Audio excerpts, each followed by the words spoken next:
चलिए आज की क्लास में हम फिर सीखते हैं इंग्लिश स्पीकिंग में यूज होने वाला एक बहुत ही अच्छा और कमाल का यूज ऑफ, जिसका नाम है सो एज टू। आज हम सो एज टू के बारे में बात करेंगे। ये आपने सुना होगा कि एडवांस इंग्लिश में सो एज टू बहुत ज्यादा बोला जाता है, तो आज की क्लास में हम इसी के बारे में बात करने वाले हैं। वीडियो में आगे बढ़ने से पहले मैं चाहूंगा कि अगर आपने मेरे चैनल को अभी तक सब्सक्राइब नहीं किया तो आप मेरे चैनल को सब्सक्राइब कीजिए, क्योंकि जब आप मेरे चैनल को सब्सक्राइब करते हैं, लाइक करते हैं, कमेंट करते हैं, तो मैं इससे इनकरेज होता हूं, मोटिवेट होता हूं और वीडियोस बनाने के लिए। तो चलिए शुरू करते हैं। So as to. So as to की जो आईडी होती है, जो पहचान होती है, वो होती है ताकि या के उद्देश्य से। ताकि या के उद्देश्य से। इसका क्या मतलब है? इसका मतलब है कि यहां पर आप कोई अपना एक पर्पस बताएं, जहां पे आप अपना कोई पर्पस, कोई एक उद्देश्य बताएं, तो आप ऐसी सिचुएशन के अंदर सो एज टू का यूज करेंगे। किसका यूज करेंगे? सो एज टू का। इसका जो सेंटेंस बनाने का तरीका होता है, जो इसका स्ट्रक्चर होता है, फॉर्मूला होता है, वो होता है सेंटेंस, फिर सो एज टू, वर्ब की फर्स्ट फॉर्म एंड ऑब्जेक्ट। पहले कोई एक सेंटेंस आएगा कि आप वो सेंटेंस किसी में भी बना सकते हैं, फिर आप बीच में सो एज टू का यूज करेंगे, उसके बाद वर्ब की first form and then object. चलिए हम इसके कुछ एग्जांपल्स ले लेते हैं ताकि ये सो एज टू हमारा और अच्छे से क्लियर हो जाए। मैं इंग्लिश सीखता हूं ताकि एक अच्छी नौकरी मिल सके। मैं इंग्लिश सीखता हूं ताकि एक अच्छी नौकरी मिल सके।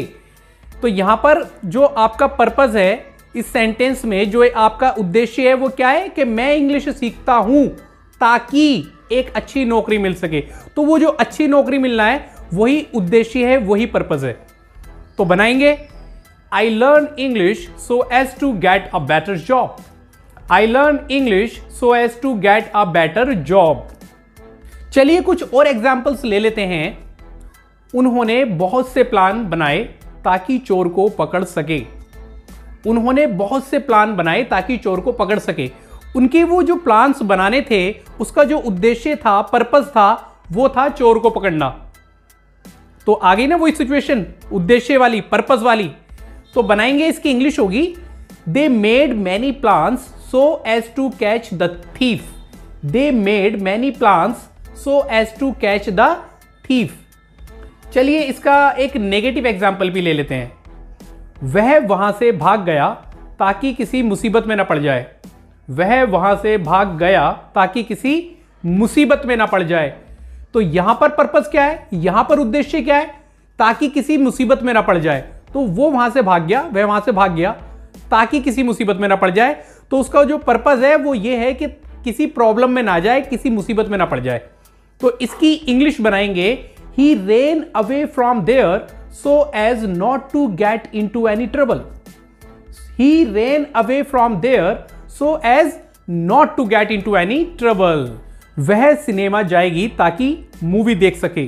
वह सिनेमा जाएगी ताकि मूवी देख सके।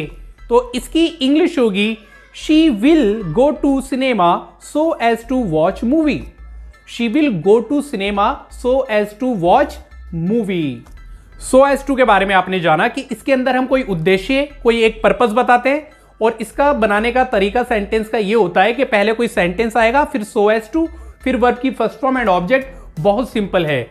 चलिए मैं आपकी प्रैक्टिस के लिए कुछ और एग्जांपल्स बोल देता हूं। प्रॉब्लम्स को सुलझाने के लिए हमें क्वेश्चंस को समझना चाहिए। We should understand the questions so as to solve the problems. मैंने उसे डांटा ताकि दोबारा गलती ना कर सके। I scolded him so as not to commit mistake again. एक फ्लुएंट स्पीकर बनने के लिए तुम इस चैनल को सब्सक्राइब कर सकते हो। You can subscribe this channel so as to become a fluent speaker. I hope कि आपको ये वीडियो पसंद आई होगी। अगर आपको मेरी वीडियो अच्छी लगती है तो इसे लाइक कीजिए, अपने दोस्तों के साथ शेयर कीजिए, और अगर आपने मेरे चैनल अभी तक सब्सक्राइब नहीं किया तो मेरे चैनल को सब्सक्राइब कीजिए, और सब्सक्रिप्शन बटन के बराबर में एक बेल आइकन होगा, उसे प्रेस करना ना भूलें, ताकि आपको मेरी आने वाली वीडियोस की नोटिफिकेशंस बिल्कुल टाइम से मिलती रहे। मिलते हैं अपनी नेक्स्ट वीडियो में, तब तक के लिए बाय बाय, टेक केयर।